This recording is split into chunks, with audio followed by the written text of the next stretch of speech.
Petrol pump बंद झालेत 2-3 दिवसापासून. काही 2 ठराविक शहरातले पेट्रोल पंप बंद झालेत. सोलापुरातले जवळजवळ 200 ते 250 उद्योग ठप्प झालेत. काही फॅक्टरीजमध्ये फक्त 24 तास पुरेल एवढा गॅस पुरवठा आहे. केंद्र शासनाने ऑर्डर काढली आहे की कमर्शियल गॅस बंद करा, म्हणजे एलपीजीचा तुटवडा नसायला पाहिजे ह्या कारणामुळे. पण आज आपण बघतोय की एलपीजीचे बुकिंगचे दिवस पण वाढवलेत. एलपीजी डिस्ट्रीब्युटरच्या बाहेर पण रांगा लागल्यात. मला एवढीच विनंती करायची आणि प्रशासनाला, सोलापूर खास करून प्रशासनाला सांगायचं आहे की नेमकं प्रत्येक एजन्सीकडे किती दिवसाचा गॅस पुरवठा आहे, किती दिवस चालेल, असा काहीतरी स्पष्टीकरण प्रशासनाकडून आलं पाहिजे. मला इतर जिल्ह्यांचं माहित नाही, पण सोलापूर प्रशासनाकडून तरी आम्हा लोकांना ही अपेक्षा आहे.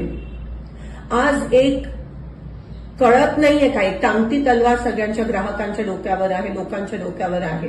म्हणून प्रशासनाने ताबडतोब माहिती तरी द्यावी की तुमच्याकडे किती गॅस साठा पुरवठा आता बाकी आहे, एलपीजी किती आहे प्रत्येक एजन्सीकडे, ह्याची माहिती द्यावी. कमर्शियल गॅस कधी उपलब्ध होणार आहे, कारण का आज बेरोजगारीचं मोठं सावट आपण बघतोय जे उद्भवणार आहे. आपल्या सोलापुरातलीच मुलं बेरोजगार होणार आहेत जर कमर्शियल एस्टॅब्लिशमेंट्सना, फॅक्टरीजमध्ये गॅस भेटला नाही. आज भूकमारीची वेळ येणार आहे, उपासमारीची वेळ येणार आहे. सगळे जे मिड डे मील तर बंद झालेत, कॅन्टीन, हॉस्टेलचे कॅन्टीन बंद झालेत. घरगुती गॅसला सांगतात गरम करू नका, शिळं जेवण खा. ग्राहकांच्या रांगा, एक तर ऊन एवढं आणि त्याच्यात एवढ्या मोठ्या रांगा ग्राहकांच्या आहेत आणि त्यावर शुअर काही नाहीये. नक्की आम्हाला कळत नाही की कधी काही कधी मिळणार आहे, किती दिवसाचं बुकिंगचे दिवस पण केंद्र सरकारने वाढवलेत. केंद्र सरकार तर ह्यावर काही स्पष्टीकरण द्यायला तयार नाहीये. पण कमीत कमी प्रशासन, सोलापूर लोकल प्रशासनाने, कलेक्टर साहेबांनी, पुरवठा अधिकाऱ्यांनी तरी लवकरात लवकर ते स्पष्टीकरण द्यावं की किती कधीपर्यंत उपलब्ध होणार आहे, तुटवडा खरंच आहे का नाही. जर कोणी स्टॉक करत असेल तर त्यांच्यावर कारवाई पण झाली पाहिजे. हे ताबडतोब तुमचं पथक हे ग्राउंडवर उतरलं पाहिजे.